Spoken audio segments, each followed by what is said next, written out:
Price Lord. கர்த்தருடைய பரிசுத்த நாமத்துக்கு ஸ்தோத்திரம் உண்டாவதாக. அநேக நேரங்களில் நம்முடைய கண்களினால், வார்த்தையினால், நம்முடைய சொந்த செயல்களினால் பாவத்தில் விழுந்து போய் விடுகிறோம் இல்லையா? ஆமாம், பாவம் நம்மை மேற்கொள்ளாதபடி இருந்தால் தான் நம்ம ஆசீர்வாதங்கள் அநேகத்தை கண்டு கொள்ள முடியும்.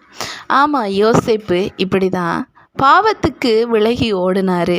பாவம் தன்னை தேடி தேடி வந்தபோது கூட நான் பாவத்துக்கு அடிமை அல்ல என்று சொல்லி அடிமையாக ஆண்டவரிடத்தில் போனார். அதனால் பெரிய உயர்வுகளை அவர் கண்டார். ஆமாம், இன்றைக்கு நம்ம என்ன பண்ணிகிட்ருக்குறோம்? நம்முடைய வாழ்க்கையில் பாவம் நம்மளை தொடரும் பொழுது பாவத்தை விட்டு ஓடுகிறோமா? இல்லை ஒரே ஒரு வாட்டி இந்த பாவத்தை பண்ணலாம், நம்ம இந்த பூமியில் வாழ்கிறது கொஞ்ச நாள் தானே, இதனால் என்ன ஆகிற போகுது அப்படின்னு நினைக்கிறோமா? இல்லை, இவை எல்லாவற்றையும் விட்டு போனாதான் நம்முடைய வாழ்நாளின் கடைசி பரியந்தம் நாம் ஆசீர்வாதமாகவும் இருக்க முடியும்.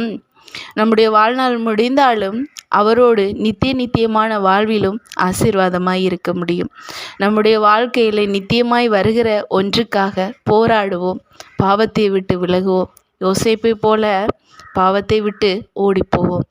அப்போது தேவன் நம்மோடு இருந்து ஆசீர்வதிப்பாராக. ஜெபிக்கலாம்.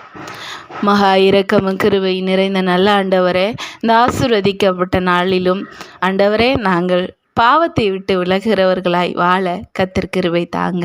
ஆண்டவரே, அநேக நேரங்களில் நாங்கள் பாவத்துக்கு அடிமையாகி உம்மை விட்டு தூரம் போய் விடுகிறோம். இனிமேல் பாவத்துக்கு அடிமை அல்ல, என் தேவனாகிய கர்த்தரை மாத்திரம் நோக்கி பார்க்கிறவர்களாய் வாழ எங்களுக்கு நீர் கிருபை தாருங்க. ஏசப்பா, உம்முடைய நாமத்தில் ஜெபிக்கிறோம் ஜீவனுள்ள நல்ல பிதாவே, ஆமென். God bless you.